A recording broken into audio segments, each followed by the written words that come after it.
যদি- ঠিক আছে, শুক্রিয়া। আর হচ্ছে এটা একটা প্র্যাকটিক্যাল ক্লাস। এইখানে আমি ক্লাসটা নেওয়ার পর আমার, যেহেতু আমি কিছু জিনিস আপনাকে দেখাচ্ছি, তার মানে আমার কিন্তু প্র্যাকটিস হয়ে গেল।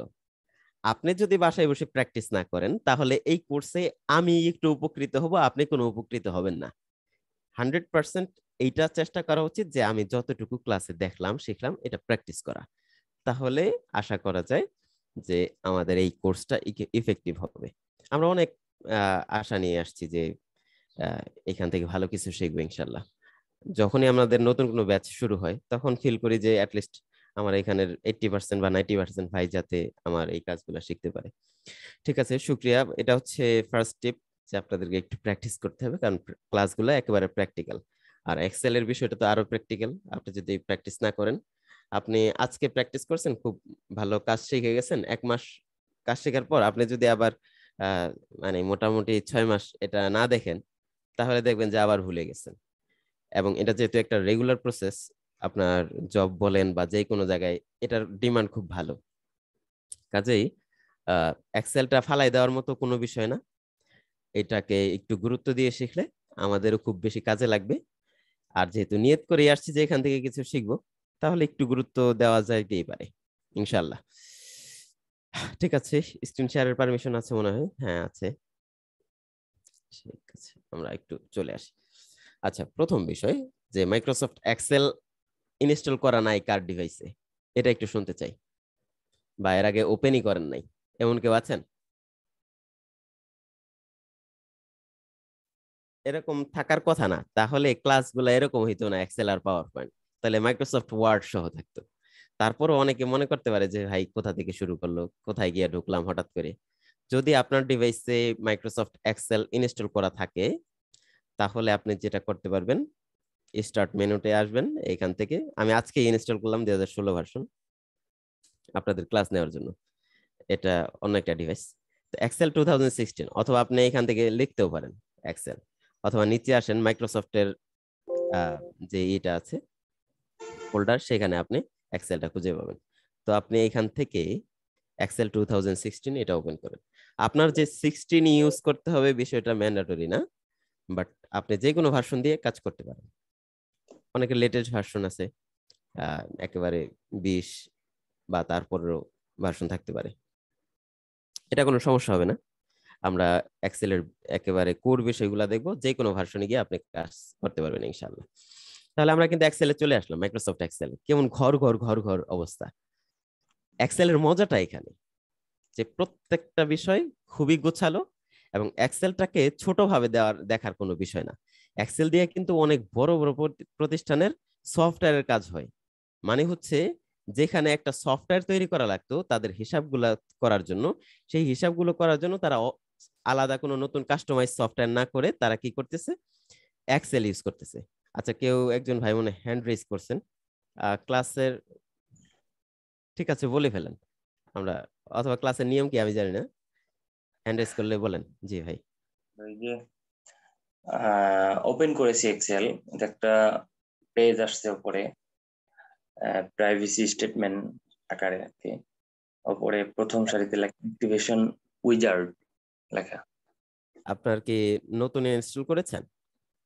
অনেক আগে ইনস্টল করা আছে আগে। Microsoft activation wizard. আচ্ছা, তাহলে এটা এক্সেলটা অ্যাক্টিভেট নাই হয়তোবা। এটা যেহেতু একটা পেইড সফটওয়্যার, কাজেই বিষয়টা এরকম না যে আমাদেরকে টাকা দিয়ে কিনতে হবে। এটার এই ভার্সন, ক্র্যাক ভার্সন পাওয়া যায়, ট্রায়াল ভার্সন, ট্রায়াল না ক্র্যাক ভার্সন পাওয়া যায়। তো আপনার যদি এরকম কিছু আসে তাহলে হচ্ছে এটাকে অ্যাক্টিভ করে নিতে হবে।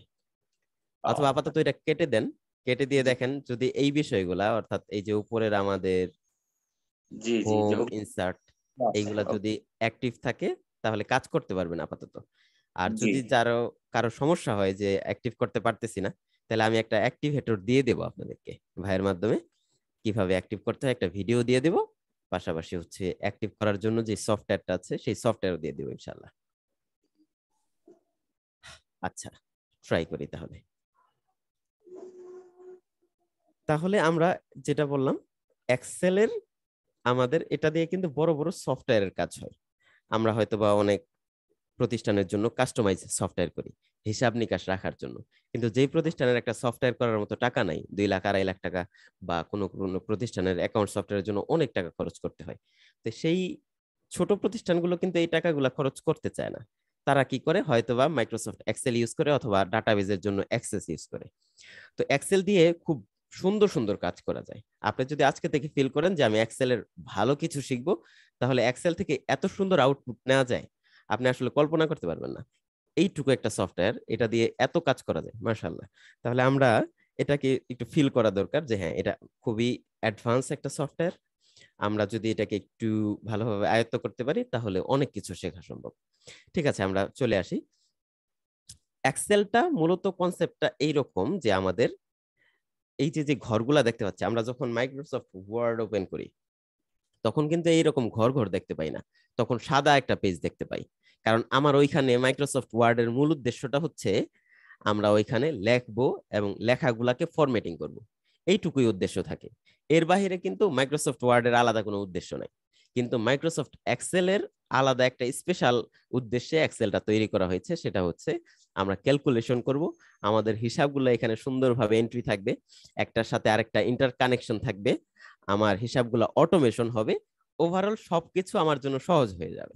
তো সেই উদ্দেশ্যে আমাদের যেহেতু এক্সেলটা তৈরি করা, সেই কারণে আমাদের ফর্মুলার ব্যাপার স্যাপার আছে, তারপরে হচ্ছে আমার এইখানে ফরম্যাটিং এর ব্যাপার স্যাপার আছে, কন্ডিশনের ব্যাপার স্যাপার আছে। ওভারঅল সবকিছু এই ফিচার গুলো দেওয়ার জন্য আমাদেরকে এই অপশনটা খুবই সুন্দর, যে আমরা রো এবং কলাম আকারে কাজগুলা করব। আচ্ছা, মাইক্রোসফট এক্সেল নিয়ে কথা শেষ। এক্সেল খুবই গুরুত্বপূর্ণ একটা বিষয়। এক্সেলের গুরুত্ব আমি চেষ্টা করলাম একটু বোঝানোর, আমার মনে হয় যে এর চেয়ে ভালো বুঝেন আপনারা। আমরা হচ্ছে মূল ক্লাসে চলে যাব। একটা শর্ট সিলেবাস আছে আমাদের কাছে।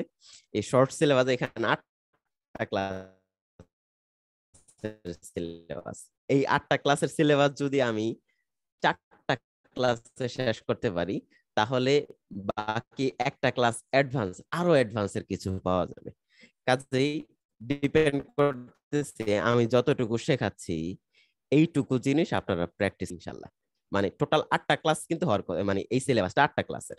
তো 8টা ক্লাস আমরা চেষ্টা করব 3টা বা 4টা ক্লাসে শেষ করার, কারণ এটা একেবারে বেসিক, একটা বেসিক বলতে একেবারে বেসিক না, যারা একেবারে নতুন তাদের জন্য এটা স্মার্ট একটা সিলেবাস। ইনশাল্লাহ আমরা চেষ্টা করব। তাহলে খুব বেশি কথা বলার সময় হবে না আমাদের, একেবারে কাট টু কাট কথাবার্তা হবে, একেবারে সিলেবাসের ভিতরে যা আছে সেই বিষয়গুলোই কথা বলবো, আর আপনাদের যে সমস্যা আসবে সেই সমস্যাগুলো নিয়ে আমরা ইনশাল্লাহ কথা বলবো। ঠিক আছে, এক্সেলে চলে আসলাম। প্রথমে আমরা একটু ইন্টারফেসের সাথে পরিচিত হই, তারপরে আমরা সিলেবাসে আসি। একটু খেয়াল করেন, এইদিকে যদি একটু তাকান, 1 2 3 4 5, এইগুলা হচ্ছে আমার এক একটা রো এর নাম্বার, যে এটা কত নাম্বার রো। এটা 18 নাম্বার রো, এটা 7 নাম্বার রো। আর এইগুলা হচ্ছে কলামের number, J number column, M number column, O number column. এগুলো হচ্ছে কলামের নাম, নাম্বার না, সরি। আর উপরের দিকে, নিচের দিকে আর কি আছে আমাদের, এগুলো হচ্ছে শীট, শীট নিয়ে কথা হবে। এখানে আছে আমাদের জুম করার অপশন। এই টোটাল শীটটাকে আমরা যদি আরেকটু জুম করে দেখতে চাই, এই জুম করার অপশন আছে এখানে, একটু বড় করে দেখাবে। তারপরে আমাদের হচ্ছে এখানে তো স্ক্রল উপরে নিচে যাওয়ার জন্য, উপরের দিকে তাকাইলে আমাদের ফাইল মেনু আছে, কিভাবে সেভ করতে হয়, সেভ এস করতে হয়, এই বিষয়গুলো আমাদের খুব বেশি সমস্যা হওয়ার কথা না। একটা ফাইল সেভ করা, এখান থেকে সেভ দিলেই সেভ হবে, এটা খুবই সিম্পল একটা বিষয়। হোম হোম, এই আমাদের যে মেনুগুলো আছে, home, insert, page layout, formulas, এই মেনুর আন্ডারে অনেকগুলা করে ফাংশন রয়েছে বা কাজ আছে, টুলস আছে, যেই টুলস গুলো ব্যবহার করে আমরা আমাদের কাজগুলো স্মুথলি শেষ করতে পারি। এইগুলা নিয়ে আমাদের আলোচনা থাকবে। প্রত্যেকটা যেই সব বিষয়গুলা, সব বিষয় তো ধরা সম্ভব না, যতটুকু বিষয় আমাদের জন্য দরকার সেই বিষয়গুলো আমরা ইনশাল্লাহ শিখবো। এই মোটামুটি ইন্টারফেস, ঢুকলেই দেখবেন যে এরকম খাসকাটা বা ঘর ঘর টাইপের, এই ঘর ঘর টাইপের এটার ভিতরে আপনাকে কাজ করতে হবে। এই ঘরগুলাকে ছোট বড় করা যায়, তারপরে আপনি চাইলে কালার দেওয়া যায়, অনেক কাজ করা যায়। ইনশাল্লাহ আমরা সব কাজ শিখবো। চলে আসে আমাদের ফার্স্ট যে সিলেবাস। আমরা যদি পারি যে আজকে 2টা ক্লাস শেষ করার, তাহলে আমাদের জন্য টোটাল 8টা ক্লাস এখানে সিলেবাস যেহেতু করা, তাহলে 4টা ক্লাসে শেষ হয়ে যাবে ইনশাল্লাহ। ভয় পাওয়ার কিছু নেই যে দুইটা ক্লাসের সিলেবাস এক ক্লাসে কিভাবে শেষ করতেছি, এটা একেবারে খুবই ইজি হবে, কঠিন কিছু হবে না। তাহলে আসেন আমরা যদি দেখি রো এর কথা বলছি প্রথমেই। আমরা যখন মাইক্রোসফট ওয়ার্ডেও টেবিল তৈরি করতাম তখন আমাদের কনসেপ্ট ছিল এরকম যে আমার কয়টা রো চাই কয়টা কলাম চাই। এক্সেলেও সেম একই অবস্থা। তাহলে আমার এইখানে কয়টা রো রো হইলো, অনেকগুলা রো গণতে পারতেছি না, আর এই দিক থেকে 4টা কলাম হইলো। তাহলে এক্সেলেও একই অবস্থা, আমার এইগুলা হচ্ছে প্রত্যেকটা রো, আর এই দিক থেকে প্রত্যেকটা হচ্ছে কলাম। যারা বিসিএস ক্যাডার হবেন, বিসিএস পরীক্ষা দিবেন বা হচ্ছে কোনো কম্পিটিটিভ এক্সামে অংশগ্রহণ করবেন, তাদেরকে এরকম প্রশ্ন করে রো কয়টা কলাম কয়টা। গুগলে সার্চ করে নেবেন দয়া করে, এটা একটা থিওরিটিক্যাল ক্লাস না, প্র্যাকটিক্যাল ক্লাস। আমারও মনে নাই যে ওইখানে কয়টা থাকে, এবং এটা এক্সেল শেখার জন্য খুব জরুরি বিষয়ও না। আর যদি বলে যে এক্সেলে সেল কয়টা, সেটাও আপনি অনলাইন থেকে সার্চ করে নিতে পারেন। তাহলে রো কোনটা আমাদের, এটা হচ্ছে এক একটা রো। এই টার্মগুলো কিন্তু আমাদের বারবার আসবে, এই কারণে এগুলা ক্লিয়ার হওয়া দরকার। আর এইগুলো হচ্ছে আমাদের column, B C D E F, এগুলো হচ্ছে আমাদের কলাম। এরপর হচ্ছে সেল, প্রত্যেকটা ঘরকে ইন্ডিভিজুয়ালি আমরা সেল বলি। এটা একটা সেল, এটা একটা সেল, এটা একটা সেল, প্রত্যেকটা আলাদা আলাদা আমাদের সেল। অসংখ্য সেল আছে আমাদের এই এক্সেলে, আপনার যতগুলো লাগে আপনি নতুন নতুন ইউজ করতে পারেন। প্রত্যেকটা সেলের একটা করে ইউনিক নাম আছে, এই সেলের একটা ইউনিক নাম আছে, এই সেলের একটা ইউনিক নাম আছে। প্রত্যেকটার মানে কোন সেলের নাম আরেকটা সেলের সাথে জীবনেও মিলবে না, কনফ্লিক্ট হবে না, কারণ এটার সাথে ডিপেন্ড করতেছে আপনার ফর্মুলা, আপনার ক্যালকুলেশন, অনেক বিষয়। আমরা সেলটা কতটা গুরুত্বপূর্ণ একটু পরে আমরা যখন মোটামুটি কাজ শুরু করব তখন বোঝা যাবে যে সেল ছাড়া আসলে আপনার চলা সম্ভবই না। এক্সেল মানে হচ্ছে সেল নিয়েই চলতে হবে আপনাকে। তাহলে এটা আমাদের এক একটা সেল, প্রত্যেকটা সেলের আলাদা আলাদা ইউনিক নাম আছে, যে নামগুলো একটার সাথে আরেকটা মিলবে না। তাহলে নামগুলা কিভাবে হয়? নামগুলা হয় হচ্ছে আমাদের প্রথমে কলামের নাম, তারপরে রো এর নাম, এই দুইটা মিলে আমার সেলের নাম তৈরি হয়। তাহলে যদি আমি একটু খেয়াল করি, আমাদের এইখানে এই সেলটার নাম কি? এটা আমার হচ্ছে ডি কলাম এবং থার্ড রো। তাহলে এই সেলের নাম হবে D3। যদি আমরা এইটাতে আসি, এই সেলটার নাম খুঁজি, এটার নাম হবে C5। কোন একজন ভাই বলবেন যে আমার এই কলামটার নাম কি হইতে পারে, সেলটার নাম? সরি,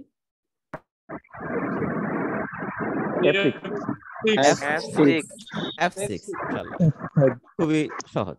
এখন ধরেন তো F6 না, আচ্ছা এই সেলটার নাম কি? এই যে আমি অনেক ভিতরে চলে আসছি, দেখতে কষ্ট হচ্ছে, দেখতে কষ্ট হচ্ছে এই কারণে এটা দেখাইলাম। কারণ হচ্ছে কিভাবে না, হ্যাঁ AR57, মাশাআল্লাহ। আমরা অনেক ক্যালকুলেশন করে দেখে, দুইটা দেখে তারপরে আমি নামটা বললাম। কিন্তু এটা সহজ উপায় হচ্ছে, আমি যদি এইখানে তাকাই, নেম বক্স, প্রত্যেকটা সেলের নাম এইখানে দেওয়া আছে নেম বক্সে। তাহলে এটার নাম কি? AG4। আমি তো হিসাব করে বললাম, ওই দিকে তাকাইলে কিন্তু দেখা যাচ্ছে যে এই সেলটার নাম কি। এবং এই নাম নিয়ে মজার বিষয় আছে, এখানে আমরা নিজেরা সেলগুলার নাম আলাদা করে দিতে পারি, পাশাপাশি হচ্ছে গ্রুপের নাম দিতে পারি যে এই কয়টা সেলের নাম এরকম হবে।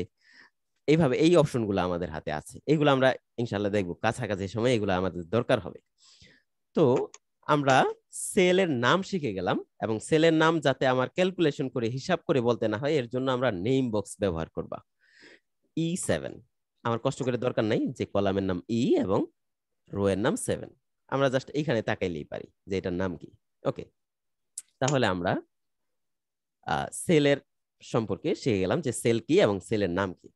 এরপরে আমার এইখানে একটা বার আছে, এই যে কলাম বারের উপরে, এটাকে বলে হচ্ছে ফর্মুলা বার। ফর্মুলা বার মানে হচ্ছে দেখেন, আমি যদি এরকম হয়, আমি এইখানে লিখলাম 5, এইখানে লিখলাম 7, ভয় পাওয়ার কিছু নেই। আমি যদি কোনো ফর্মুলা লিখিও এখন ভয় পাওয়ার কিছু নেই, কারণ আমরা হচ্ছে মাত্র শুরু করছি। আমি এখানে এটাকে যোগ করে ফেললাম, তাহলে এইখানে কি দেখাচ্ছে দেখেন তো, 12 দেখাচ্ছে।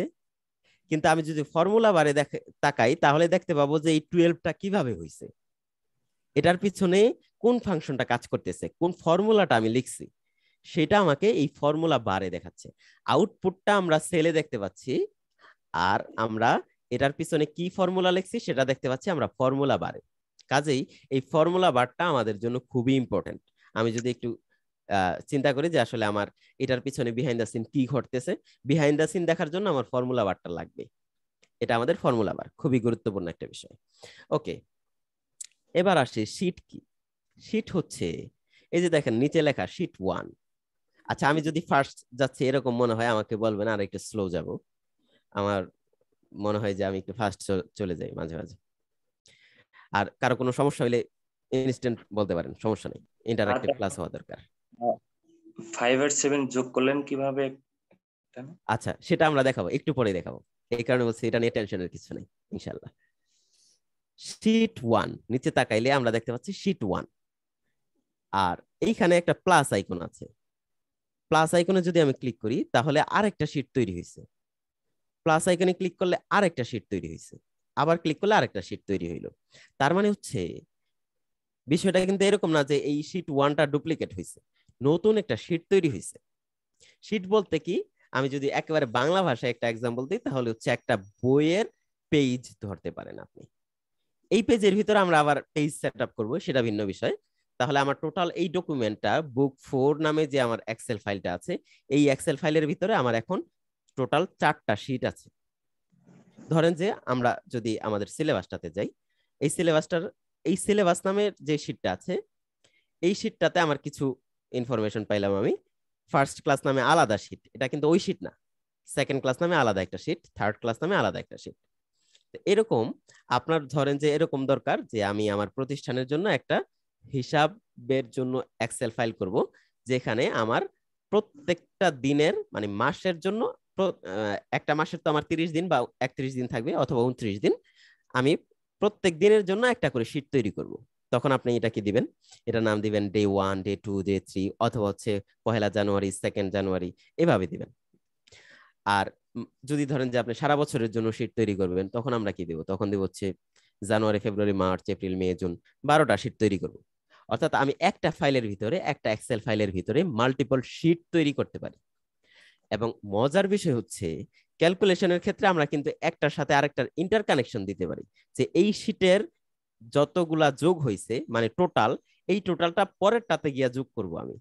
আবার সবগুলা টোটাল মিলে আমি একেবারে শেষেরটাতে যোগ করব। এই অপশনগুলো আছে, এইগুলা খুবই মজার বিষয়, আমরা ইনশাল্লাহ সব বিষয় শিখবো। তাহলে আমরা এই শীট তৈরি করতে পারি এই প্লাস আইকনে ক্লিক করে। শীটের নাম চেঞ্জ করতে পারি, রাইট বাটনে ক্লিক করে রিনেম দিয়ে আমি দিলাম ধরেন যে জানুয়ারি। তারপরে সেকেন্ড শীটের নাম দিলাম আমি হচ্ছে ফেব্রুয়ারি। থার্ড শীটের নাম দিলাম মার্চ।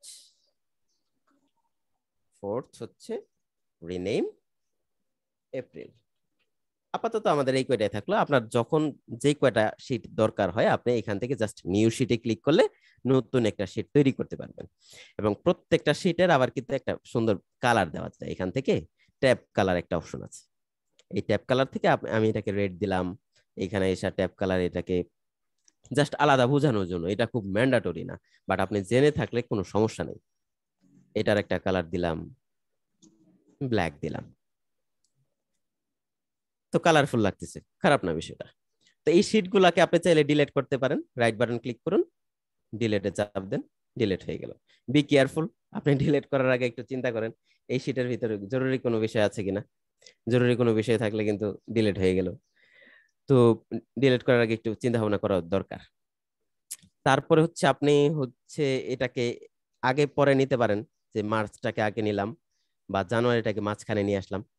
এইগুলা গুরুত্বপূর্ণ কোনো বিষয় না, বাট জানা থাকলে ভালো। তারপরে আমাদের এইখানে কোন একটা শীটকে আপনি হাইড করে রাখতে পারেন। হাইড হাইড করে ফেললাম, তাহলে আমার জানুয়ারি আর মার্চ আছে, মার্চও আমি হাইড করে ফেললাম। তাহলে আমার এইখানে কিন্তু শীট আছে কিন্তু দেখা যাচ্ছে না। আপনি যদি আবার আনহাইড করতে চান, এইখানে রাইট বাটন ক্লিক করে আনহাইডে ক্লিক করেন, আনহাইডে দেখাচ্ছে যে আমি দুইটা জিনিস আনহাইড করছিলাম।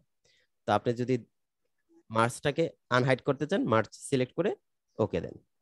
আবার যদি আমি আনহাইডে যাই, ওকে, তাহলে আমাদের হাইড করা শীটগুলোকে আমরা আনহাইড করে ফেললাম। ওকে, শীট নিয়ে খুব বেশি টেনশনের কিছু নাই। শীট জাস্ট নতুন শীট তৈরি করা, শীটগুলোর প্রয়োজনে ডিলিট করার অপশনটা, নাম দেওয়া যাইতে পারে, কালার দেওয়া যাইতে পারে, এবং শীটগুলোকে হাইড আনহাইড করার অপশনগুলা। ওকে, এবার আসি আমরা বর্ডার। এটা একটা গুরুত্বপূর্ণ বিষয়। আমার এখানে মনে হচ্ছে না এই যে এই প্রত্যেকটা সেলে একটা করে বর্ডার আছে। আমি যদি এটা একটু প্রিন্টে যাই তখন আপনি দেখতে পাবেন। আমি এখান থেকে কিছু একটা জিনিস যদি লিখি, এখানে জাস্ট হচ্ছে লিখলাম 1, এখানে লিখলাম 2, এবং এইগুলাকে আমি একটু বাড়াই দিলাম, আর এখানে লিখলাম হচ্ছে জানুয়ারি। জানুয়ারি লিখে আমি এখান থেকে এটাকে, এখন আমি যদি এটাকে প্রিন্ট করতে চাই তাহলে আমি কোথায় যাব? ফাইল থেকে প্রিন্ট। আমাদের প্রিন্ট প্রিভিউ যদি দেখি একটু, কানেক্টিং টু প্রিন্টার, প্রিন্টারে কানেক্ট হচ্ছে না। এই যে দেখেন আমার বর্ডার কোথায় গেল। তার মানে এইগুলা আমরা যেগুলা দেখতেছি এগুলো বর্ডার না, এইগুলো হচ্ছে গ্রিড, জাস্ট আপনাকে দেখানোর জন্য যে এখানে কিছু একটা আছে বা এখানে শেষ, এখানে শুরু। আপনি যদি বর্ডারটা সহ প্রিন্ট করতে চান তাহলে বর্ডারটা কিন্তু দিতে হবে, অটোমেটিক বর্ডার পাবে না। তো সেই জায়গা থেকে আমরা যদি বর্ডার দিতে চাই, যেই সেলগুলাকে বর্ডার দেব সেগুলাকে সিলেক্ট করব, সিলেক্ট করে জাস্ট এইখানে ফন্টের এখানে অল বর্ডারস সবগুলা বর্ডার দিয়ে দেব। এখন দেখেন এখানে কিন্তু বর্ডার আসছে। আমি যদি আবার একটু প্রিন্টে যাই তাহলে বিষয়টা আরো ইজি হবে। এই যে দেখেন এবার কিন্তু আমার ঠিকই বর্ডারটা আসছে। কাজেই এইভাবে টেনশন করার কিছু নাই, কি ব্যাপার আমার বর্ডার কই গেল, প্রিন্টে তো বর্ডার আসতেছে না, এভাবে টেনশন করার কিছু নেই। বর্ডার না দিলে আসবে না, এটা হচ্ছে একটা স্বাভাবিক বিষয়। বর্ডার দিতে হবে, এবং আপনি কি বর্ডার দিবেন সেটা হচ্ছে ডিপেন্ড করতেছে। এইখান থেকে আপনি সিলেক্ট করে দেন আপনি টপ বর্ডার দিবেন, লেফট বর্ডার, নাকি অল বর্ডার্স। আপনার যা লাগে সব দিয়ে দিতে পারেন। ওকে, সিম্পল বিষয়, এগুলো নিয়ে টেনশনের কিছু নেই।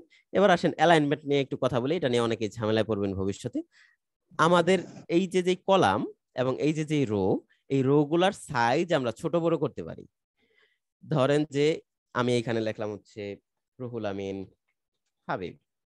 দেখেন তো কি হইলো, আমার এই সেলের লেখাটা কিন্তু এই সেলে জায়গা পায় নাই, বাহিরে আরেকটা সেলের উপর গিয়ে পড়ছে।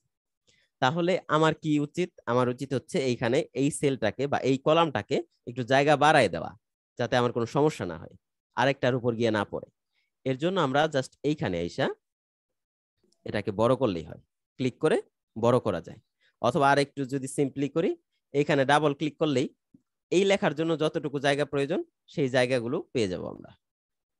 আচ্ছা, তাহলে আমরা এইভাবে কি করলাম, কলামটাকে বড় করলাম আমাদের প্রয়োজন অনুযায়ী।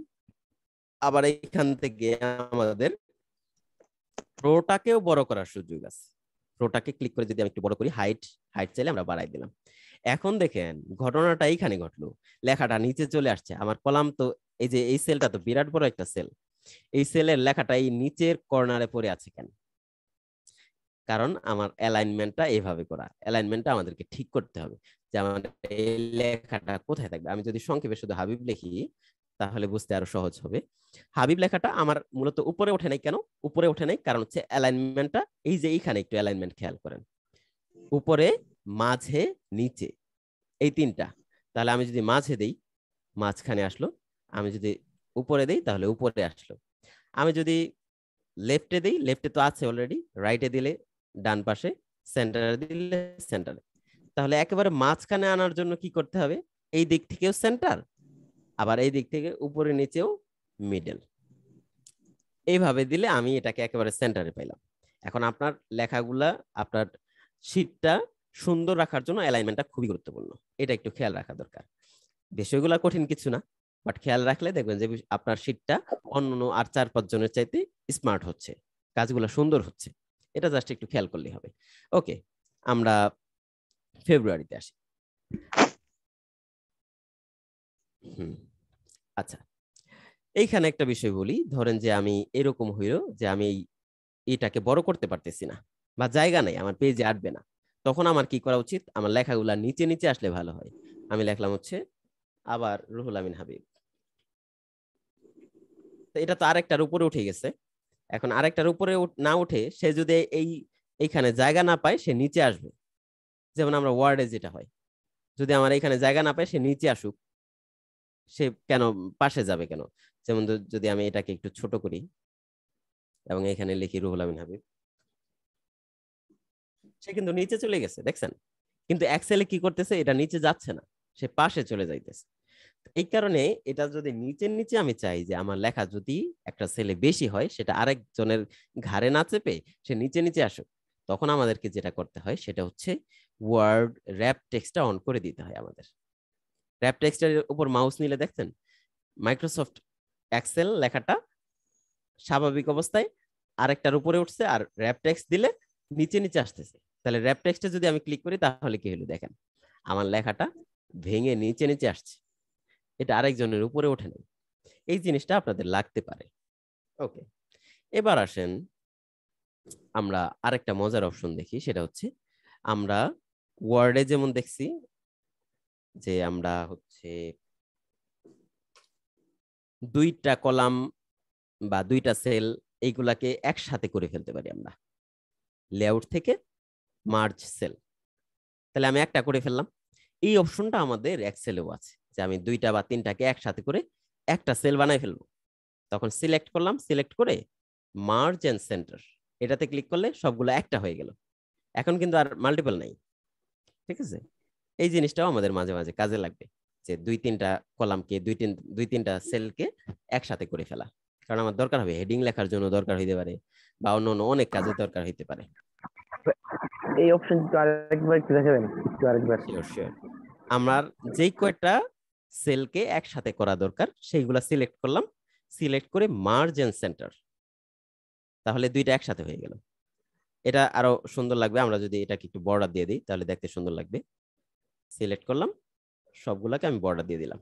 এবার দেখেন আমি যদি এই কয়টাকে আমি মার্চ মানে করে ফেলবো, সেলগুলাকে মার্চ করে ফেলবো, একটা করে ফেলবো, সিলেক্ট করলাম, সিলেক্ট করে মার্জ এন্ড সেন্টারে ক্লিক করি, বাস হয়ে গেল। এর ভিতরে আরো অনেক অপশন আছে, যেমন আপনি যদি মার্জ এন্ড অ্যাক্রস দেন, মানে হচ্ছে শুধু এই যে প্রত্যেকটা লাইন ওয়াইজ সে মার্চ করে ফেলবে, সেই অপশনও আছে আমাদের। সিলেক্ট করলাম এইখান থেকে মার্জ অ্যাক্রস, দেখেন লাইন ওয়াইজ সে মার্চ করে ফেলছে, কষ্ট করে আমার প্রত্যেকটা ধরে ধরে মার্চ করা লাগেনি।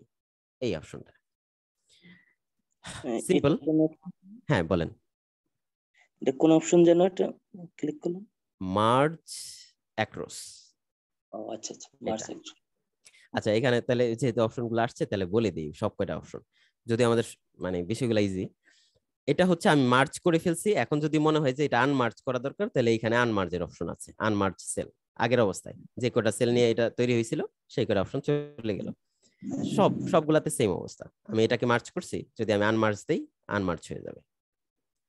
তারপরে আমাদের এখানে আরেকটা অপশন হচ্ছে, চ্যাটে কেউ একজন ভাই বলছে স্যার এক পেজ থেকে আরেক পেজে আপনি কিভাবে সেকেন্ডে চলে যান। আচ্ছা, শর্টকাট শর্টকাট শিখতে হবে আপনাদেরকে, খুব বেশি শিখতে হবে। অল্টার ট্যাব, দেখেন অল্টার চেপে ধরার কারণে আমার নিচে যেই কয়টা প্রোগ্রাম ওপেন আছে সবগুলা দেখাচ্ছে। আমি যদি ট্যাব চাপি তাহলে আরেকটা প্রোগ্রামে আমি চলে গেলাম। এখন আমি এটাতে আছি, আবার যদি এটাতে আসতে চাই জাস্ট অল্টার ট্যাব চাপতেছি, তবে আমি ফার্স্ট চাপতেছি এই কারণে মনে হচ্ছে যে আমি দ্রুত চলে যাচ্ছি। জাস্ট অল্টার ট্যাব চাপলেই আরেকটাতে চলে যাব, ইজি।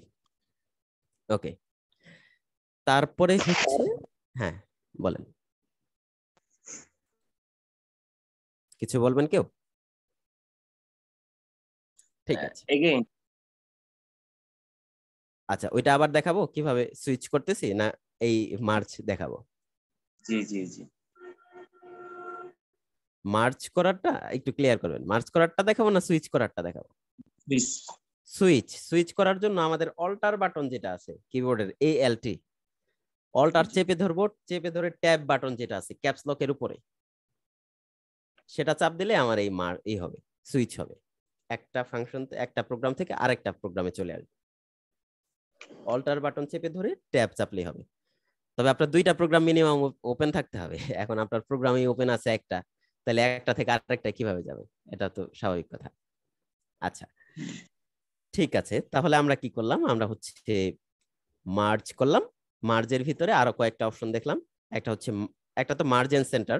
এখানে একটা বিষয় খেয়াল করেন, যদি আমরা একটু ফাঁকা জায়গায় আসি, মার্জ সেল এবং মার্জ এন্ড সেন্টারের ভিতরে পার্থক্য কি? মার্জ এন্ড সেন্টারের মানে হচ্ছে এটা মার্জও হয়ে গেল, অ্যালাইনমেন্ট সেন্টারও হয়ে গেল। হ্যালো ওয়ার্ল্ড, ঠিক আছে, সেন্টারে আসছে কিন্তু। আর যদি আমি এইটাকে নিচের এই কয়টাকে আমি শুধু মার্জ করি, মার্জ সেল, তাহলে এটার সেন্টার হইল না। হ্যালো ওয়ার্ল্ড, ঠিক আছে, এটা কিন্তু এই যে লেফট অ্যালাইনমেন্ট আছে। তাহলে মার্জিন সেন্টারের সুবিধা হচ্ছে মার্জও হয়ে গেল, অ্যালাইনমেন্টটা সেন্টারেও চলে আসলো, এটা হচ্ছে বিষয়। তাহলে মার্জিন সেন্টার, মার্জ অ্যাক্রস দেখাইলাম, বরাবর একেবারে মার্জ হবে। আমার এইখানে যে কয়টা রো আছে 1 2 3 4 5 6, এই যে এই কয়টা মিলে একটা মার্জ হবে, এইগুলা মিলে মার্জ হবে, এইগুলা মিলে মার্জ হবে, এটা হচ্ছে মার্জ অ্যাক্রস। মার্জ অ্যাক্রস, এই যে সিঙ্গেল সিঙ্গেল মার্জ হয়ে গেছে। আর মার্জ সেল তো দেখাইলাম, আনমার্জও দেখাইলাম। সিম্পল, আপনি জাস্ট একটু প্র্যাকটিস করলেই হবে।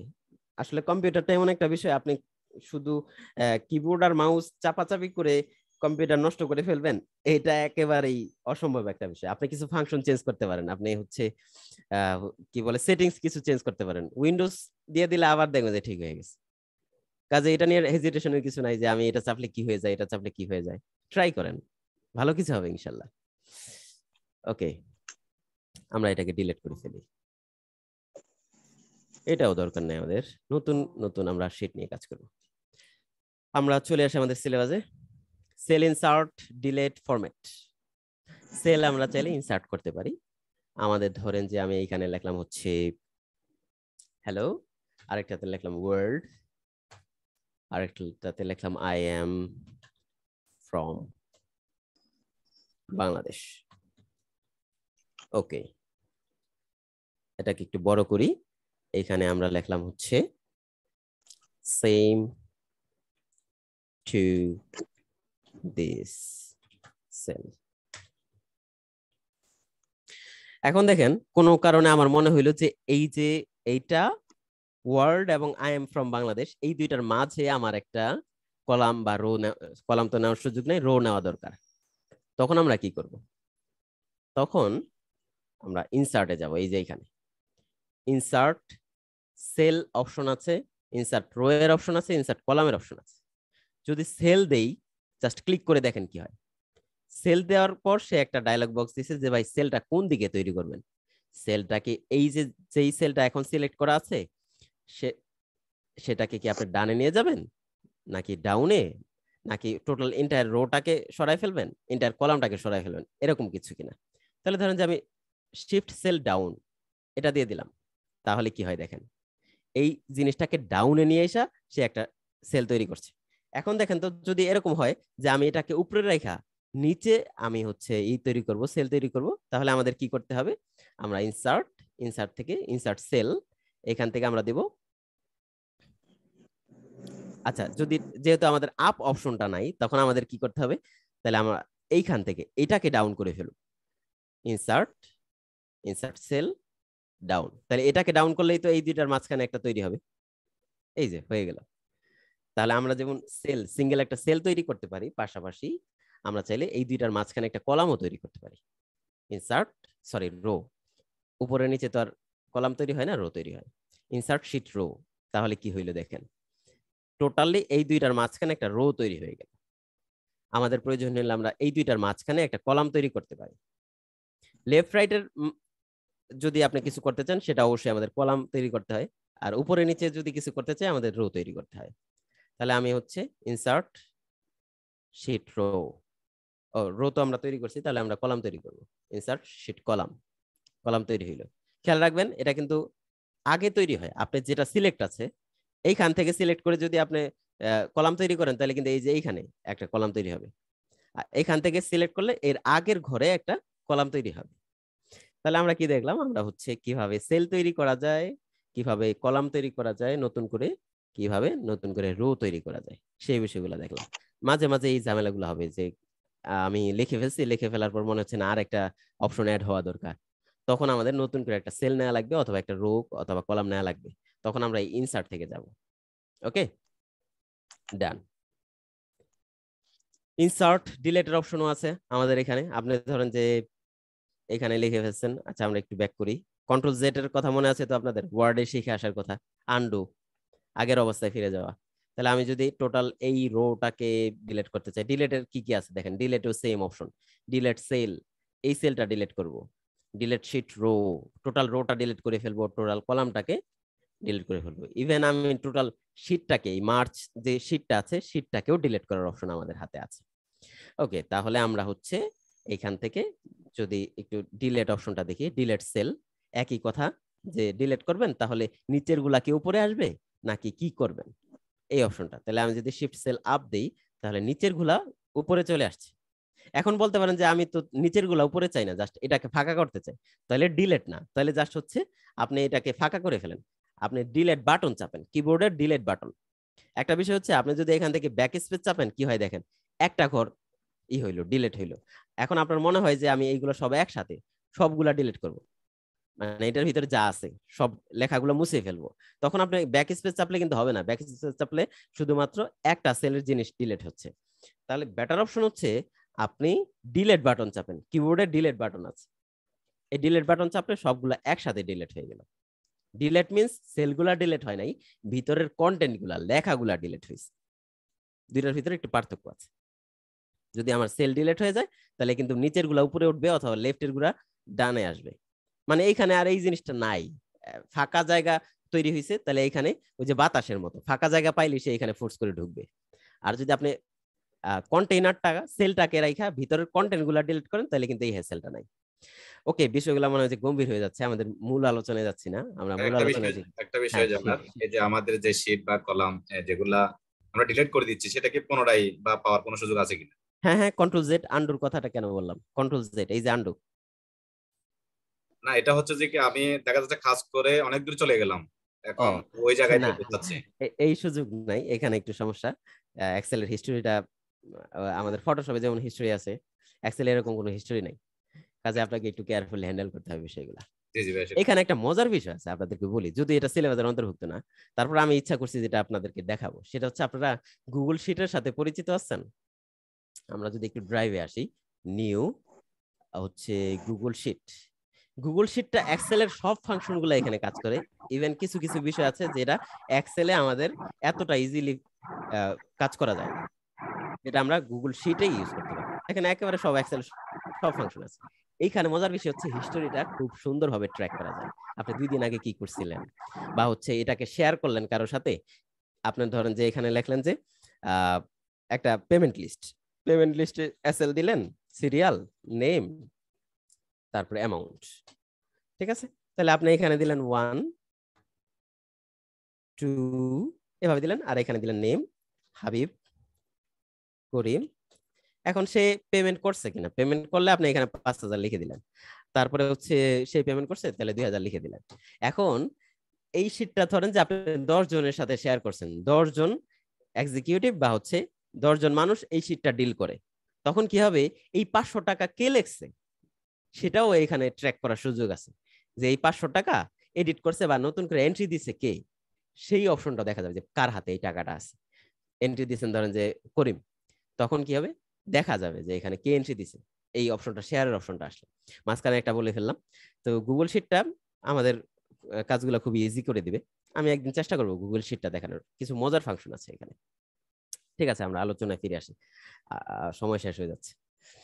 তাহলে ফরম্যাটিং এর অপশন আছে আমাদের এখানে, যদি একটু আসি ফরম্যাট কি কি আছে, ওই যে আমরা এগুলা অলরেডি দেখি ফেলছি, যে রো এর সাইজ ছোট বড় করা, আরো হাবি যাবে অনেক কিছু, এগুলা নিয়ে সময় নষ্ট না করি, আমাদের কাজ শেখা দরকার, এগুলাও কাজ, অবশ্যই কাজ, তবে আমাদের মূল কোর কাজগুলা একটু দ্রুত আগাই।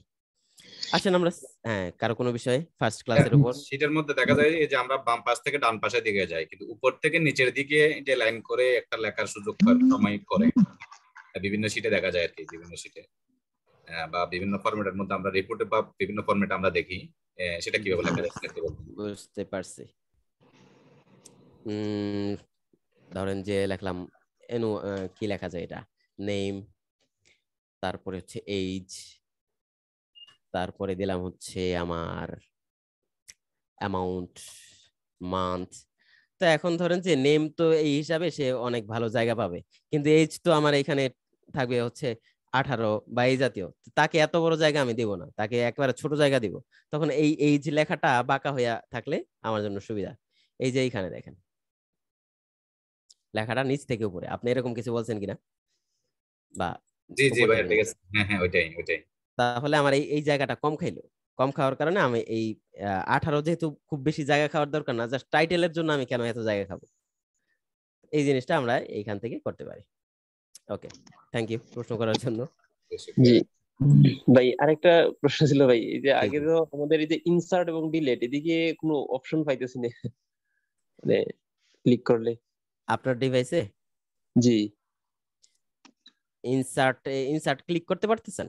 ইনসার্ট ক্লিক করলে তো এদিকে আপনার এদিকে দেখছি অনেকগুলা অপশন আসছিল, কিন্তু আমার এদিকে তো কোনো অপশন আসতেছে না। অন্যগুলা ক্লিক করা যাচ্ছে? আপনি ফন্ট চেঞ্জ করতে পারতেছেন? জি, ফ্রন্ট চেঞ্জ করা যায়। ও আচ্ছা, তাহলে এটা তো এভাবে হওয়ার কথা না। আপনি কি শীট কোন একটা সেল সিলেক্ট করা আছে কিনা, জি আছে। তারপরে এই সমস্যা? তাহলে জি হয়তো আমাকে দেখতে হবে যে কি ঘটনা। আমরা ক্লাস শেষ হোক, তাহলে আপনার স্ক্রিনটা একটু শেয়ার করলে আমরা একটু দেখবো আচ্ছা। ইনশাআল্লাহ। ঠিক আছে, তাহলে আমরা হচ্ছে, আচ্ছা আর কারো কোনো প্রশ্ন আছে? আমাদের এইটুকু যতটুকু আলোচনা করলাম করে ফেলেন। ঠিক আছে, সম্মানিত ভাইয়েরা, এখানে কোনো প্রশ্ন থাকলে সাথে সাথে করে ফেললে ভালো হয়, কারণ ব্যাক দেওয়া আবার সবগুলো বুঝিয়ে দেওয়া কিন্তু লং টার্মের বিষয় আমাদের, সেই জন্য আগাইতে পারলে কিছু হয়। ভাই আমার একটা প্রশ্ন ছিল, শেয়ার শেয়ার, জি বলেন। এই নিচের দেওয়া যে ফার্স্ট ক্লাস সেকেন্ড ক্লাস এগুলো আছে, মানে এই নিচের শীট গুলা, হ্যাঁ, শীট গুলা ডিলিট করলে কি পরবর্তীতে আবার ওই ওই আগের শীট আনা যায়, এরকম আছে কিনা? এটা একটা ভালো কথা বলছেন। আমরা একটা ডিলিট করে দেখবো নাকি? আচ্ছা, ডিলিট করলে যদি চলে যায় আমরা অন্য একটা ডিলিট করি। শীট শীট গুলা আন্ডু করা যায় কিনা, ধরেন যে আমি যদি এইখান থেকে এই শীটে কিছু হাবিজাবি লিখলাম, আমরা এখান থেকে এই শীটটাকে ডিলিট করে ফেললাম। কি বলতেছে একটু খেয়াল করেন, Microsoft Excel will permanently delete this sheet, do you want to continue? Be careful, এটা পার্মানেন্টলি ডিলিট করে ফেলবে, কন্ট্রোল জেড এর সুযোগ নাই। আমি আন্তরিকভাবে দুঃখিত, কাজে এটা খেয়াল রাখতে হবে। আচ্ছা, একজন বলছে যা যা যা শিখছি তার লিস্টটা যদি গ্রুপে দিতেন। সমস্যা নেই, আমি এই যে টোটাল সিলেবাস সহ দিয়ে দেবো। আমি তো সিলেবাসের বাইরে খুব বেশি একেবারে এইখানে দিয়ে দেবো না ইনশাল্লাহ। ঠিক আছে, আসেন এবার আমাদের হাতে 12 মিনিট সময় আছে। আমাদের মূল বেসিক কনসেপ্ট যেহেতু ইজি হয়ে গেছে, তাহলে বাকি বিষয়গুলো কঠিন হবে না। তবে একটু খেয়াল করতে হবে। এখন এই আমরা মূলত এক্সেলের মূল কাজে চলে যাচ্ছে এখন। এতক্ষণ যা দেখলাম সেগুলো হচ্ছে এক্সেলের সাথে জাস্ট পরিচিত হওয়া। এখন মূল কাজ শুরু হবে। একটু আগে প্রশ্ন করছিলেন যে আমরা যোগ করছি কিভাবে, তো এই যে শুরু হইলো, এই শুরু হইলো, আপনি দেখবেন যে এক্সেল এত মজা কিভাবে। বেশ কয়েকটা অপশন আপনি যদি ওয়ার্ডে যাই, মাইক্রোসফট ওয়ার্ডে আমি এখানে লিখলাম 1 সিরিয়াল নাম্বার, ঠিক আছে, নিচে আসলাম, আমার বারবার প্রত্যেকটা সিরিয়াল নাম্বার দেওয়া লাগতেছে। এখানে একটা অপশন আছে, সেটা হচ্ছে আমি যদি এই অপশনটাকে আমরা এই নাম্বারিং অপশনটা ফালাই দিয়ে নাম্বারিং দিয়ে দিই, তাহলে এই নাম্বারিং গুলো অটো আসে। এক্সেলে মজার বিষয় হচ্ছে দেখেন কিভাবে অটোমেটিক সব কাজ হয়ে যায়। আপনি জাস্ট এখানে 1 লেখছেন, এখানে 2 লেখেন, 1 আর 2 এই দুইটাকে সিলেক্ট করেন। সিলেক্ট করে এই যে কর্নারে একটা চার কোণের দেখা যাচ্ছে, এইখানে ক্লিক করে ড্র্যাগ করেন। কি হইলো দেখেন, 1 থেকে 10 পর্যন্ত সে সিরিয়াল অটো করে নিছে, আপনাকে কোনো কষ্ট করতে হবে না। এখন মনে হলো যে সিরিয়ালটা আমি 1 থেকে 10 পর্যন্ত 1 2 3 4 5 এভাবে করব না, 5 10 15 20 25 30 এভাবে করব। জাস্ট লেখেন 5 এবং 10, অর্থাৎ গ্যাপটা কত আপনি দুইটা দেখাই দেন, দেখাই দিয়ে আপনি ড্র্যাগ করেন। কি হয় দেখেন, 5 10 15 20 25 30। মজার না বিষয়টা? খুবই মজার, আমার কাছে খুব ভালো লাগছে আমি যখন নতুন এক্সেল শিখছি। তারপরে ধরেন যে আপনি লিখলেন জানুয়ারি, জানুয়ারি লিখে জাস্ট এটাকে ড্র্যাগ করেন, দেখেন কি হয়, একেবারে সবগুলা চলে আসছে জানুয়ারি ফেব্রুয়ারি। আপনার আমার এটা খুব ভালো লাগছে। আমি কি বলে, বানান যদি ভুল হয়, ভুল হওয়ার সুযোগ নেই, অটোমেটিক সেই তো দিয়ে দিচ্ছে। স্যাটারডে সানডে লেখেন, কি করে সে দেখেন, একটু খেয়াল করেন, স্যাটারডে বানান ঠিক আছে কিনা আল্লাহ জানে। বাহ, বানান ঠিক আছে। Sunday Monday Tuesday Wednesday Thursday Friday. এটার মধ্যে কি আমরা যদি বাংলা লিখতে চাই শনি রবি এভাবে করে আসবে? দুর্ভাগ্যবশত বাংলা তারা বুঝে না। এক্সেল সফটওয়্যারটা বাঙালিরা ডেভেলপ করতে নাই, জি, জি, মোটা করে উঠেছে কাজে বাংলাটা আসবে না। আচ্ছা তাহলে ভাই, হ্যাঁ এটা শুরুতে আবার একটু যদি আমার আচ্ছা শুধু আবার দেখাবো। জি জি ওকে, যদি আবার শুরু থেকে দেখাই, 1 লিখলাম আমি, 2 লিখলাম, অর্থাৎ আমি যে সিরিয়ালটা চাই সেই সিরিয়ালের ভিতরে গ্যাপ কেমন হবে, 1 আর 2 এর ভিতরে গ্যাপটা কত, গ্যাপ ডিসটেন্স হচ্ছে 1 -1, 2 থেকে যদি -1 ই করি গ্যাপ দেই তাহলে আমার 1 আসতেছে। তাহলে এই দুইটাকে সিলেক্ট করে যদি আমি ড্র্যাগ করি, এই যে নিচের এইখানে থেকে যদি আমি ড্র্যাগ করি, যত দূর ড্র্যাগ করব তত দূর এই সিরিয়াল আসতেই থাকবে। ইভেন আপনারা যদি এই দিকে চান যে আমি এই দিকে ই করবো, সিরিয়াল বাড়াবো, দুইটা সিলেক্ট করেন, সিলেক্ট করে এই দিকে দেন, কোনো সমস্যা নেই, কাজ করবে। আর যদি আপনি, আমরা যেটা দেখলাম জানুয়ারি, হ্যাঁ বলেন ভাই এখানে আরেকটা বিষয় ওই হচ্ছে, আমি কি আইকনটা আসছে 0-1 দিতে পারবো কিনা এখানে, বা ওইভাবে করে দেওয়ার সুযোগ আছে কিনা? আচ্ছা আচ্ছা বলতেছি, ইয়েরটা আগে বলেন, আরেকজন ভাই কি যেন বলতেছিলেন। আইকনটা আসতেছে না আমার। এই যে এই আইকনটা, জি জি জি এটা তো আসা লাগবে না, মাউসে এখানে নিলে, এখন প্লাসটা একটু মোটা প্লাস না, এইখানে নিলে একটু চিকন প্লাস হয়ে গেল, হ্যাঁ হ্যাঁ এখন ক্লিক করে হ্যাঁ টান হ্যাঁ দেন, তাহলেই হবে।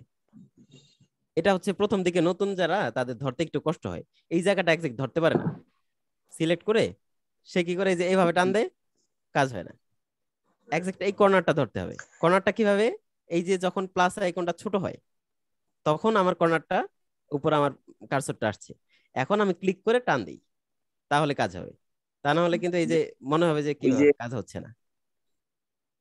হ্যাঁ বলেন। ভাই ফাংশন অপশনে উপরে সেটিং করলেন আর কি, ওইটা না থাকার কারণে আমার ওই আইকন ধরে টান দিচ্ছি, আইকনের ভিতরে যে অক্ষরটা আছে সেটাই শুধু হচ্ছে, যেমন 2 তে টান দিয়েছি 2 শুধু হয়েছে। আচ্ছা তাহলে আপনি একটা সিলেক্ট করছেন, এখানে দেখাই, ধরেন যে আপনি এখানে লিখলেন 2, এখন যদি আপনি, বা এখানে 1ও আছে, যদি আপনি শুধু একটা ডুপ্লিকেট হবে বারবার, ঠিক আছে। যদি আপনি দুইটা একসাথে সিলেক্ট না করেন তাহলে কিন্তু এই ক্যালকুলেশন সে করতে পারবে না, দুইটা সিলেক্ট করবেন প্রথমে, তারপরে এই কর্নার ধরে টান দিলে কাজ হবে। যেমন হচ্ছে আমি যদি এখান থেকে লিখলাম হচ্ছে হাবিব, এই হাবিবটাকে আমি ডুপ্লিকেট করতে চাই, এখন হাবিবের তো এরকম কোনো অপশন এক্সেলের জানা নাই যে হাবিবের পর কি নাম আসবে, হাবিব, করিম, সাকিব, এইগুলা তো তার জানা নাই, এই কারণে সে কি করে, এটাকে ডুপ্লিকেট করে, ক্লিক করলে সে ডুপ্লিকেট করে, ঠিক আছে। আর যদি আপনি জি ভাই এইভাবে দিয়ে দেন যে হচ্ছে হাবিব, করিম, তাহলে সে কি করবে বলেন তো, এই দুইটাকে ডুপ্লিকেট করতে থাকবে, হাবিব করিম, হাবিব করিম, হাবিব করিম, হাবিব করিম, এভাবে ডুপ্লিকেট করবে। জি ভাই হয়েছে। Thank you. আচ্ছা বললেন হচ্ছে 0 দেওয়া যাবে কিনা, হুম, 1 2 3, আমি যদি এখানে 0 1 লিখি দেখেন কি হয়, 1 হয়ে গেছে, 0 5 লিখি 5 হয়ে গেছে। মূলত ঘটনা কি, ঘটনা হচ্ছে আমাদের ফরম্যাটিংটা যেভাবে দেওয়া আছে সেভাবে আসতেছে। তো ফরম্যাটিংটা কিভাবে আসে, ফরম্যাটিংটা নিয়ে এখন আলোচনা করব, সেটা হচ্ছে এই যে এখানে নাম্বার একটা অপশন আছে দেখেন, জি ভাই নাম্বারের নিয়ে আলোচনা, কারণ এইটা নিয়ে আসি, সেলের কিছু ফরম্যাট আছে, এটা হচ্ছে গুরুত্বপূর্ণ। আপনি ধরেন যে আমি এখানে লিখলাম 1/2, কি হয়েছে দেখেন তো, 2রা জানুয়ারি, সে কি করছে, এটাকে ডেট হিসেবে কাউন্ট করছে, ঠিক আছে। এখন ধরেন যে ভবিষ্যতে ঝামেলায় পড়বেন কিভাবে, আপনি একটা ফোন নাম্বার লিখলেন 01770496249, এই নাম্বারটা লিখলেন, দেখেন তো কি হয়েছে, 0 কোথায় আমার সে নাম্বার। আর কথা হচ্ছে যদি আমি শুরুতে 0 রাখবো কেন ভাই, স্বাভাবিকভাবে এক্সেল কিন্তু ক্যালকুলেশনটা চিন্তা করে, এই কারণে সে শুরুতে 0 রাখতেছে না। তার মানে কি এই যে আমি 0 জীবনে শুরুতে রাখতে পারবো না, অবশ্যই পারবো। সেটার জন্য আমাদেরকে যেটা করতে হবে, আমাদের এই ফরম্যাটটা চেঞ্জ করতে হবে। এখানে দেখেন বেশ কয়েকটা অপশন আছে। প্রথমে হচ্ছে জেনারেল, জেনারেল মানে হচ্ছে নো স্পেসিফিক ফরম্যাট, আপনি যা দিবেন সে অটোমেটিক যে এটা কি হইতে পারে। যেমন আমরা যখন এখানে 2/1 দিলাম বা 1/2 দিলাম, তখন সে কিন্তু অটোমেটিক ডিটেক্ট করছে যে হ্যাঁ এটা হয়তো বা ডেট, সে 2রা জানুয়ারি নিয়ে নিছে। কারণ আমার এই সেলগুলাকে আমি বলে দিই নাই যে ভাই এটা কি ফরম্যাট হবে। আমি যদি আগেই বলে দিতাম যে এটা কিন্তু 2/1 হবে না, এটা 8 হবে না, 8 হিসাবে নিত না। আচ্ছা, আমি যদি ফ্র্যাকশন বলে দেই এখানে এটাকে, এবার যদি আমি 2/1 দেই, 2/1, তাহলে সে কি করছে, এটাকে ভাগ করছে, ভাগ করে 2/1 করে যা আসে সেটা আমাকে এখানে দেখাচ্ছে। এবারকে কিন্তু 2রা জানুয়ারি দেখায় নাই, সেম লেখাটাই কিন্তু আমি দুই জায়গায় লিখলাম। পার্থক্য কি, সে এটাকে অটোমেটিক ডিটেক্ট করছে যে এটা ডেট, আর আমি এটাকে আগে থেকে বলে দিচ্ছি যে এটা কিন্তু ফ্র্যাকশন। তোমার উল্টাপাল্টা কাজ করলে হবে না। ওকে, কি ফরম্যাট আমি খেয়াল করি তাই ক্লিয়ার হবে। প্রথম হচ্ছে নাম্বার। আমি যদি কোনো কিছুকে এই যে এইভাবে লিখি 01 বা হচ্ছে সংখ্যা লিখি, অটোমেটিক সে এটাকে নাম্বার হিসেবে কাউন্ট করে। যদিও এখানে জেনারেল দেখাচ্ছে, কিন্তু বিহাইন্ড দ্য সিন এটা নাম্বার হিসেবে কাউন্ট হয়েছে। নাম্বার হিসেবে কাউন্ট হয়েছে কিভাবে বুঝতে পারলাম, আমাদের শুরুর 0টা কেটে গেছে, পাশাপাশি লেখাটা রাইট অ্যালাইনমেন্টে চলে আসছে। আপনি যখন কোনো ভাউচার লেখেন তখন কিন্তু এই যে নাম্বারটা একটু ডান পাশে লেখেন, ঠিক আছে? তাহলে এটা অটোমেটিক সে নাম্বার ফরম্যাটে নিয়ে নিছে। এরপরে আসেন আমার কি ফরম্যাট আছে, কারেন্সি ফরম্যাট আছে। কারেন্সি ফরম্যাট যদি দেই, কারেন্সি ফরম্যাট দিয়ে এবার যদি আমি 255 দেই, তাহলে কি হলো দেখেন, 255.00 সামনে আবার ডলার সাইন দিয়ে দিছে, ঠিক আছে? তারপরে আসেন আমরা যদি অ্যাকাউন্টিং কারেন্সি কাছাকাছি, শর্ট ডেট যদি দেই আমরা, শর্ট ডেটটা এখন আমি লিখলাম হচ্ছে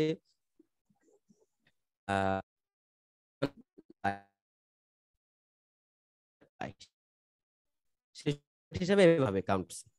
আমি যদি এটাকে 2 এভাবে দেই, 200টা কাউন্ট করছে, এটাকে যদি আবার শর্ট ডেট হিসাবে দিয়ে 2/1 দেই, সে কিন্তু শর্ট ডেট হিসাবে একেবারে আমাকে ফুল দিতে। কিন্তু এটাতেও আবার এটা হয়তো বুঝলো কিনা, এটা আমার ফরম্যাট, এখানে তাকান জেনারেল ফরম্যাট, আর এটাকে আমি শর্ট ডেট ফরম্যাট দিয়ে দিলাম। তখন কি হলো, আমি এইখানে যদি 2/1 দেই, তাহলে সে 1 ফেব্রুয়ারি তার মতো করে একটা ফরম্যাট নিছে। আর আমি যদি নিচেরটাতে, যেটাতে আমি ডেট ফরম্যাট দিয়ে রাখছিলাম, 2/1 দেই, তাহলে সে কি করলো, আমি যেই ফরম্যাটটা চাইছি শর্ট ডেট ফরম্যাট, সেই ফরম্যাটটা কিন্তু সে এখানে শো করছে। এখানে শর্ট ডেট ফরম্যাট আছে, আমাদের লং ডেট ফরম্যাট আছে। আমি যদি লং ডেট ফরম্যাট দেই, লং ডেট ফরম্যাটে আমি যদি 2/1 দেই, তাহলে কি হয় দেখেন, তাহলে সে কি করছে, একেবারে টুইসডে ফেব্রুয়ারি 1, 2022 অটোমেটিক সব করে নিছে। তাহলে এক্সেলটা মজা হচ্ছে এখানে, আপনাকে খুব বেশি টেনশন করা লাগবে না। আপনি তাকে বলে দেন যে ভাই এটা চাই, সে আপনাকে আউটপুট দিবে, তবে জায়গা মতো বলতে হবে যে আমার এই জিনিসটা দরকার। এরপরে আমার কি আছে, টাইম আছে, পার্সেন্টেজ আছে, ফ্র্যাকশন, স্পেসিফিকেশন এবং টেক্সট। এই যে মজার বিষয় হচ্ছে এই যে টেক্সট, যদি আপনি টেক্সট দেন, টেক্সট মানে হচ্ছে সে এটাকে নাম্বার হিসেবে কাউন্ট করবে না। আমি যদি এখান থেকে এটাকে টেক্সট দিয়ে দেই, এবার যদি আমি আমার ওই যে ফোন নাম্বারটা লিখছিলাম না, এবার ফোন নাম্বারটা আমি যদি আবার লিখি 0177049629, তাহলে দেখেন এবার কি 0টা গেছে, 0টা কিন্তু এবার যায় নাই। আপনি যে 01, 02, 05 এবার লিখতে চান, এর জন্য আপনাকে এটাকে টেক্সট ফরম্যাট দিয়ে দিলে দেখবেন যে সুন্দর হচ্ছে 01, 02, 03। যদি টেক্সট ফরম্যাট না দেন তাহলে কিন্তু সে নাম্বার হিসেবে কাউন্ট করবে এবং সে 0টাকে বাদ দিয়ে দিবে, কারণ শুরুতে 0-র কোনো নাম্বারে কোনো ভ্যালু নাই, এই কারণে সে এটা বাদ দিয়ে দিছে। ওকে, এখানে কি ওই যে এখন তো আমরা 01, 02, 03 দিলাম, কিন্তু ঠিক আছে, ওই যেভাবে করে নাম্বার 1 থেকে 100 পর্যন্ত দিতে গেলে টান দিলে কি আবার মানে 10-এর পরেও কি আসবে, 10-এর আগেও কি আসবে? না না না, আসবে না। আচ্ছা আচ্ছা, ওকে, তাহলে নাম এই জিনিসটা গুরুত্বপূর্ণ। আমরা আরো কিছু মানে আরো কিছুদিন এটা দেখবে যে খুবই দরকার হয়, বিভিন্ন জায়গায় বিভিন্ন দিক থেকে এই জিনিসটা দরকার হয়। আচ্ছা, আমাদের 10টা বাজে, কিছুক্ষণ কন্টিনিউ করবো, এটা সংক্ষেপে যদি একটু শেষ করা যেত, ভাই কি বলেন? জি ভাই। তা না, আচ্ছা যদি অনুমতি থাকে তাহলে একটু দেখাই দিই, কারণ হচ্ছে বিষয়গুলো খুবই ইজি। জি ভাই, একটু দেখাই দিলে ভালো হবে। এইগুলা খুব সহজে শেষ হয়ে যাবে। Thank you. আচ্ছা ঠিক আছে, আসসালামু আলাইকুম ভাই। তাহলে সাম, ও আচ্ছা ভাই বলছেন কিনা, আমি জি ভাই। ভাই যেহেতু ক্লাসটা আলাদা, তাহলে ভিডিও মনে হয় দুইটা আলাদা করলে একটু ভালো হয় আর কি। তো মানে এটা তো আমাদের 4টা ক্লাসে শেষ হয়ে যাবে, তার মানে এটা এক ক্লাসে শেষ হওয়ার কথা, 2টা ক্লাস। এখানে আচ্ছা ঠিক আছে। আমি এখন থেকে অপশন নাম্বার বা কারেন্সি বা অ্যাকাউন্টিং সিলেক্ট করতেছি, তো একবার জি কাজ করার পরে আবার ওই জেনারেলে চলে আসতেছে। আপনি একটা বিষয় খেয়াল করেন, সেটা হচ্ছে আমি আসলে কি চাই, সব ডিলিট করে ফেলি আমরা। আপনি এখানে দিলেন, এখান থেকে ধরেন যে আমি দিলাম হচ্ছে টেক্সট টেক্সট দিলাম জি 015 দিলাম, কাজ করছে, কিন্তু আবার জেনারেল চলে আসছে, এটাই বলতেছেন? জি জি জি হ্যাঁ, এটার জন্য কি করতে হবে, যদি আপনি আর এই কলামে তো লেখা আসবে সবগুলা আমার এই টেক্সট, তাহলে আমি টোটাল করে দেন। আপনি কিন্তু স্পেসিফিক একটা সেলকে টেক্সট করছেন, তার মানে পরের সেলটাকে আপনি টেক্সট করেন নাই, টেক্সট ফরম্যাটে করেন নাই। তাহলে আপনি যদি মনে হয় যে এটা টোটাল এই কলামে যা আসবে সবগুলো আমার টেক্সট হবে, তাহলে আপনি এখন দেখেন আমি যদি এখান থেকে দিলাম 015, নিচেরটাতে এসে দিলাম 0125, কাজ করতেছে। তার মানে হচ্ছে আমরা স্পেসিফিক একটা সেলে দেওয়ার কারণে তখন ওই কাজটা করে নাই, টেক্সট দিলাম, এটাতে শুধু টেক্সট, পরেরটাতে কিন্তু জেনারেল। আর যদি দুইটা এই কটাকে একসাথে সিলেক্ট করে আপনি টেক্সট দিয়ে দেন, তাহলে টেক্সট কাজ করবে। দেখেন এখন আমি যদি দিলাম 015, 013, এই যে কাজ করতেছে। তাহলে সবগুলাকে অ্যাপ্লাই করতে হবে, অ্যাপ্লাই না করে তো আমিও তাকে বলতে পারি না যে ভাই আমি তো একটু আগে অ্যাপ্লাই করছি, অ্যাপ্লাই তো করছি একটাতে। ওকে, ঠিক আছে, আসি আমরা সাম, এই যে আসলো যোগের বিষয়টা, কিভাবে আমরা যোগ করব, একটা সংখ্যার সাথে আরেকটা সংখ্যা যোগ করব কিভাবে। আমি এখানে লিখলাম 5, এখানে লিখলাম হচ্ছে 2, 6, 9, আচ্ছা এতগুলা না যায়, আমরা দুইটা করি প্রথমে। তাহলে 5 আর 2 এই দুইটাকে যোগ করব এখানে। একটা বিষয় আজীবন মনে রাখবেন, আজকে বলে দিচ্ছি, ভবিষ্যতে আরো দুই একবার বলবো, কিন্তু বারবার বলা যাবে না, কিন্তু এটা বারবারই মনে রাখতে হবে আপনাকে। এক্সেলে কোনো ফর্মুলা যদি আমি লিখতে চাই, অবশ্যই ইজ ইকুয়াল টু সাইন দিয়ে শুরু করতে হবে। ইকুয়াল সাইন ছাড়া এক্সেল বুঝবেই না যে আপনি একটা ফর্মুলা লিখতেছেন। এটা খুবই কনসার্ন, আপনি ফর্মুলা লিখছেন একেবারে কি বলে 30 লাইনের একটা ফর্মুলা লিখছেন, লেখার পর দেখতেছেন কাজ করতেছেন না, কারণ আপনি শুরুতেই ইকুয়াল সাইনটা দেন নাই। এক্সেলকে বুঝাইতে হবে ভাই আমি কিন্তু ফর্মুলা লেখা শুরু করছি, সেটা একেবারে ছোট ফর্মুলা থেকে বড় ফর্মুলা, যত ছোটই হোক বা যত বড়ই হোক, শুরুতে আমাদেরকে ইকুয়াল সাইনটা দিতে হবে। তাহলে আমি তো একেবারে সবচেয়ে ছোট একটা ফর্মুলা লিখতেছি, সেটা হচ্ছে আমি যোগ করব, যোগের ফর্মুলাটা লিখতেছি। তাহলে আমি যদি এখানে ইকুয়াল সাইন 5 + 2 এটা দিয়ে দিই, তাহলে কি হয় দেখেন তো, 7 হয়েছে, যোগ হয়েছে না? যোগ কিন্তু হয়ে গেছে, বাট এটা একটা দুর্ঘটনা। 5 আর 2 আপনি যোগ করছেন, আপনি এই দুইটা ঘর যোগ করেন নাই। দেখেন আমি যদি এখান থেকে 5টা চেঞ্জ করে এবার 10 করে দেই, কই নিচেরটা কি চেঞ্জ হয়েছে? নিচেরটা কিন্তু চেঞ্জ হয় নাই। তার মানে হচ্ছে আমাদেরকে 5 আর 2 যোগ করে সংখ্যা যোগ করা যাবে না, আমাদেরকে এই ঘরটার সাথে এই ঘরটা যোগ করতে হবে। তাহলে পরবর্তীতে যদি এই ঘরে কোনো চেঞ্জ আসে, তাহলে আমার এইখানে অটোমেটিক অ্যান্সারেও চেঞ্জ আসবে। আমরা যদি আবার দেখি 5, 2, তাহলে আমি যোগ করার ক্ষেত্রে কখনোই বলবো না ইজ ইকুয়াল টু 5 + 2, এটা বলবো না। আমি বলবো যে ভাই এই ঘরের সাথে এই ঘরের নাম কি দেখছেন, ক্লিক করছি G5 চলে আসছে, এই ঘরের সাথে যোগ করব এই ঘর, দেন এবার কিন্তু এবারও কিন্তু 7 আসছে। এবার যদি আপনি 5টাকে 10 করে দেন, তাহলে কি হইল, 12 হয়ে গেল। এখানে যদি আমি 2টাকে 12 করে দেই, 22 হয়ে গেল। তার মানে খেয়াল রাখতে হবে, যোগ বিয়োগ গুণ ভাগ বা আমি ফর্মুলার ক্ষেত্রে কখনোই স্পেসিফিক কোনো সংখ্যা দেওয়ার প্রয়োজন না হলে সংখ্যা দেব না। যেই ঘরের সাথে যেই সেলের সাথে আরেকটা সেলের কানেকশন করতেছি, যোগ করতেছি, বিয়োগ করতেছি, সেলটাকে উল্লেখ করব, সংখ্যা না। এটা খেয়াল রাখতে হবে, ভবিষ্যতে কিন্তু এই ঝামেলায় পড়বেন আপনি, আগে বলে দিলাম। তাহলে যোগ করার এর ভিতরে কিন্তু আমরা যোগ করা শিখে গেলাম যে আসলে যোগ কিভাবে করে। যোগ করার জন্য আমাদেরকে আচ্ছা, ঠিক আছে, আমরা হচ্ছে 5 আর 8 এই দুইটাকে আমি যোগ করব। যোগ করার জন্য যেহেতু আমি একটা ফর্মুলা দিকে যাচ্ছি, আমি ইকুয়াল সাইন দিলাম, ইকুয়াল সাইন ছাড়া কোনো ফর্মুলা কাজ করবে না। এরপর আমি কি করব, এই ঘরের সাথে, এই ঘরের নাম কি F8, F8 আমি চাইলে এখানে লিখে দিতে পারি F8, ওই যে দেখছেন এই ঘরটা কিন্তু সে সিলেক্ট করছে, F8 এই ঘরের সাথে প্লাস আইকন দিলাম, যোগ হবে এই ঘর। তাহলে ফর্মুলার দিকে তাকান আপনি, ইকুয়াল সাইন F8 + F9, এই ঘরের সাথে এই সেলের সাথে এই সেলটা আমি যোগ করতেছি, বাস এন্টার চাপেন, যোগ হয়ে গেল। এইটুকুই যোগ, কঠিন কিছু না। এখন যদি এখানে 5টা সংখ্যা থাকে, 10টা সংখ্যা থাকে, আমার জন্য খুব কঠিন কিছু হবে না। 5 3 6 9 8, তাহলে আমি কি করব, ইকুয়াল সাইন এই ঘর প্লাস এই ঘর প্লাস এই ঘর প্লাস এই ঘর প্লাস এই ঘর, এন্টার চেপে দিলাম, সবগুলা যোগ করে ফেলছে। ইভেন আমি যদি এখানে সবগুলা বাড়াই দেই,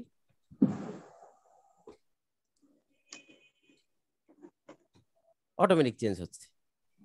ঠিক আছে, তাহলে যোগ করার বিষয়গুলো বোঝা গেছে কিনা, কিভাবে আমরা যোগ করলাম। জি ভাই। যোগ যোগ নিয়ে কার কোনো সমস্যা আছে? না না, ঠিক আছে, এবার আসেন,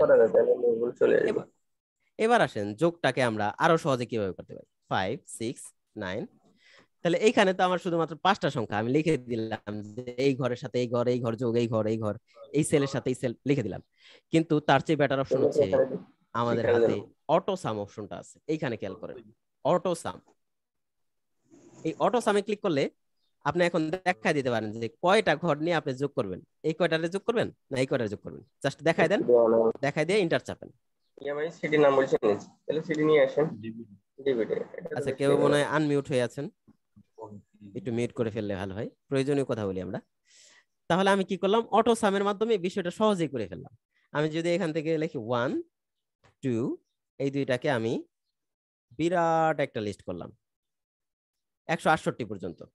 এইগুলাকে একবারে যদি যোগ করতে যাই, জাস্ট অটো সাম দিয়ে দিই, এন্টার চাপি, সবগুলা যোগ হয়ে এই যে এটা চলে আসছে, সবগুলা উপরে উপরে সবগুলা আমি একসাথে একবারে যোগ করে ফেললাম। এটা হচ্ছে মজা এক্সেলের। যোগ বিষয়টা যদি বোঝা যায়, একই অপশন, সেটা হচ্ছে বিয়োগের ক্ষেত্রে আমরা একই ফর্মুলা লিখবো। আমরা যদি 10 লিখি, এখানে লিখলাম 5, 10 থেকে 5 বিয়োগ দেবো আমরা। অবশ্যই আমি একটা ফর্মুলা লিখতেছি, তাই ইকুয়াল সাইনটা দিতে হবে। তারপরে আমি যেই ঘর থেকে বিয়োগ করতে চাই সেটাকে দিলাম, বিয়োগ এর চিহ্ন, তারপরে হচ্ছে এটা, এন্টার চাপেন। 10 থেকে 5 বিয়োগ করলাম, তাহলে 5 অ্যান্সার আসলো। আমি যদি 10 থেকে 15 বিয়োগ করি, -5।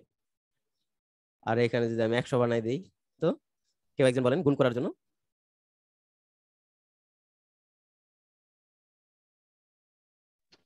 ভিতরে গুণ সাইন দিতে হবে। হ্যাঁ, বিয়োগের জায়গায় আমি গুণ চিহ্নটা দিয়ে দেবো।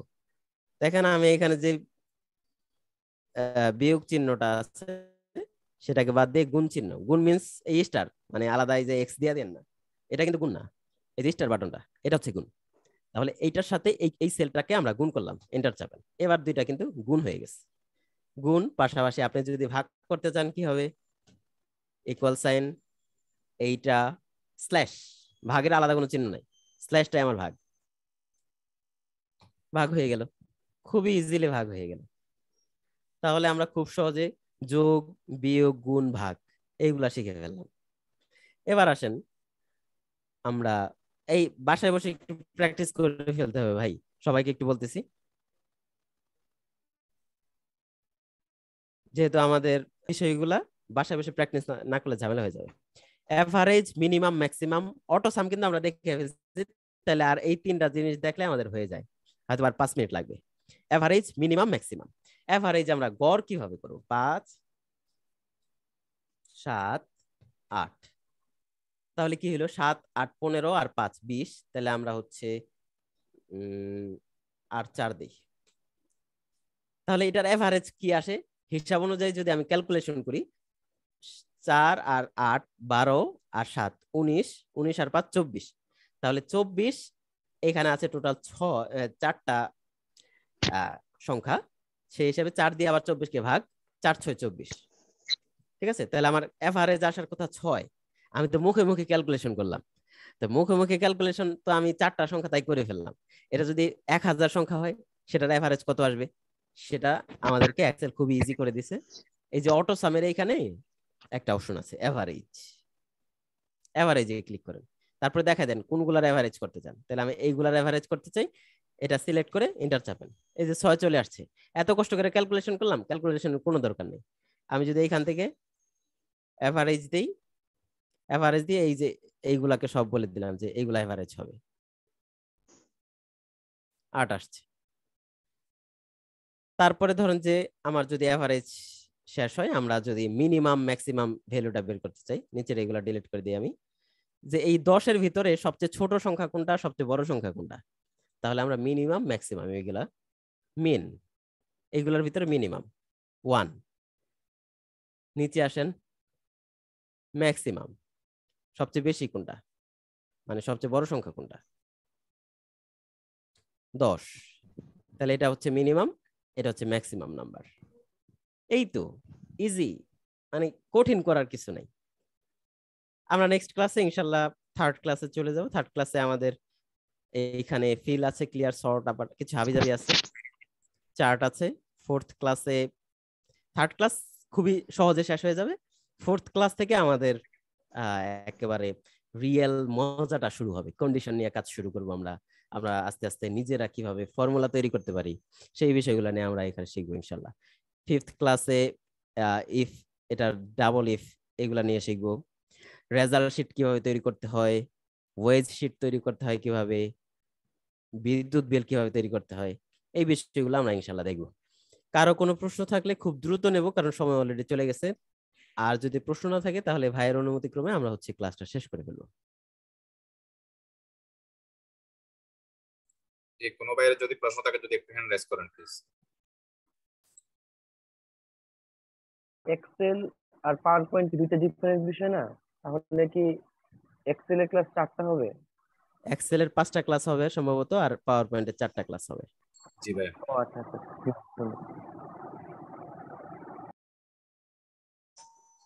আর কোনো বিষয়? ভাই একটা বিষয় হচ্ছে আপনার আরেকটু আস্তে আস্তে বুঝাইলে হয়তো নেক্সট রেকর্ডটা দিলে হয়তো আমরা প্র্যাকটিস করতে পারবো আর কি। Thank you. এটা আগে বললে আরো একটু স্লো চেষ্টা করতাম, ইনশাল্লাহ আমি নেক্সট ক্লাসে আরো স্লো বলবো ইনশাল্লাহ। Thank you.